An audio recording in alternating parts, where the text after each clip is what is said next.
Bună ziua! Astăzi vom face o prăjitură buturuga, o prăjitură de post vegană pe care eu am făcut-o în perioada sărbătorilor de iarnă și mi-am dorit să împărtășesc și cu voi această rețetă care este simplă, ușor de făcut. O prăjitură delicioasă, cremoasă, chiar dacă nu conține unt, ouă și alte ingrediente de origine animală. Este o prăjitură festivă care se poate face de sărbători sau în alte ocazii festive din familiile noastre.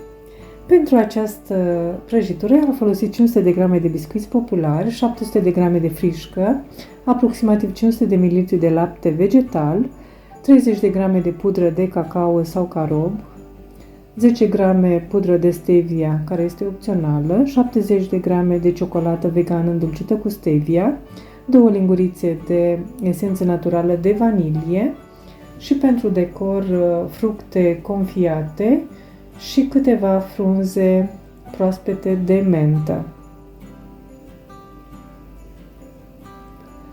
Pentru început vom sfărâma foarte bine biscuiții.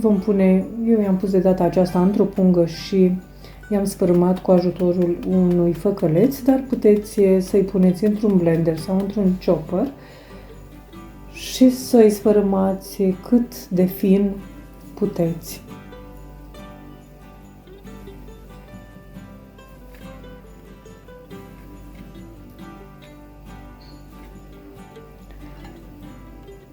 Când terminăm acești biscuiți de sfărâmat, adăugăm peste ei 30 de grame de cacao sau carob, puțină esență de vanilie și lapte vegetal, aproximativ 500 de ml. Nu pot să vă spun o cantitate pentru că cantitatea laptelui depinde de biscuiții pe care îi vom folosi, pentru că unii sunt mai duri, iar alții mai puțin duri. Laptele vegetal poate fi de cocos, care este mai gros, sau poate fi de migdale, care este mai subțire și ne va intra mai mult sau mai puțin. Deci, cu aproximație 500 de ml de lapte va intra. Eu am pus cam mult lapte, vă spun sincer, și mi-a ieșit o compoziție puțin lipicioasă. Nu trebuie să fie lipicioasă, trebuie să fie exact ca un aluat, care nu se lipește de mâini, dar dacă mai aveți biscuiți în casă, puteți să mai puneți. Eu nu am mai avut și am lăsat așa această compoziție, dar ea s-a mai întărit la frigider. Punem această compoziție între două foi de hârtie de copt și o întindem foarte bine. Eu am întins cam de mărimea unei tăvi mari de aragaz această foaie.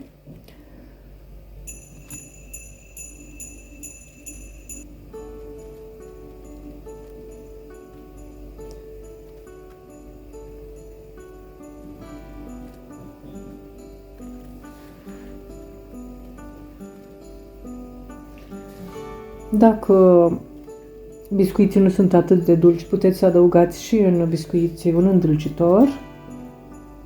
Eu nu am adăugat nimic, pentru că nu-mi place foarte dulce să fie. Peste această foaie punem frișca. Eu am pus o frișcă vegetală făcută în casă. O să vă las în descriere rețeta la această frișcă făcută în casă, în care eu am adăugat 10 grame de pudră de stevia, pentru că nu este dulce și biscuiții nu sunt nici ei foarte dulci și a trebuit să echilibrez puțin punând în această frișcă făcută în casă 10 grame de pudră de stevia, dar nu am dorit să pun un alt îndulcitor, pentru că miere de albine, dacă punem prea mult, această cremă se va subția, se va înmuia. Iar dacă punem zahăr brun, își va schimba culoarea. Eu zahăr alb nu folosesc, de aceea am pus o pudră de stevia. Dacă folosiți o frișcă vegetală din comerț, nu mai este necesar să puneți niciun îndulcitor, pentru că este suficient de dulce, zic eu, părerea mea. dar faceți cum doriți. Punem acest rulou după ce îl formăm cu ajutorul hârtiei de copt. Îl punem la frigider pentru 8 ore sau chiar peste noapte. Eu l-am lăsat peste noapte și ne ocupăm de restul de cremă. 200 de grame de frișcă, în care adăugăm o ciocolată vegană topită 70 de grame, topită pe baie de abur sau în cuptorul cu microunde. O amestecăm foarte bine și la fel o punem la frigider. Ce am dorit să vă mai amintesc este că în mod normal stratul de cremă va trebui să fie egal cu cel de biscuiți. La fel eu am pus cam multă cremă, dar dacă vreți să vă iasă mai frumoasă această răloadă, mai strânsă bine și mai aspectuoasă, puneți stratul de frișcă egal cu stratul de biscuiți. Așa cum se vede, eu am lăsat peste noapte rulada la frigider și s-a mai întărit. Am tăiat cele două capete și am cioplit puțin, să zic așa, ca să formez, să-i dau această formă de buturug, această formă de buștean, de copac tăiat, să zicem așa. Și după ce am format, i-am dat această formă, am decorat cu crema de ciocolată, cu frișca în care am adăugat ciocolată.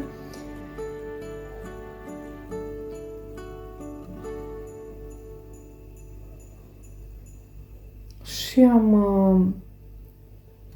cu ajutorul unei furculițe am creat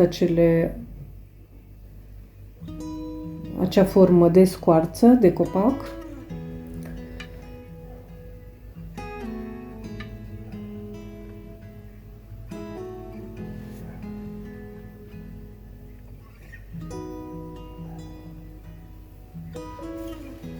Și vom decora cu fructe din acestea confiate și apoi putem să mai dăm la frigider această prăjitură sau putem să o servim.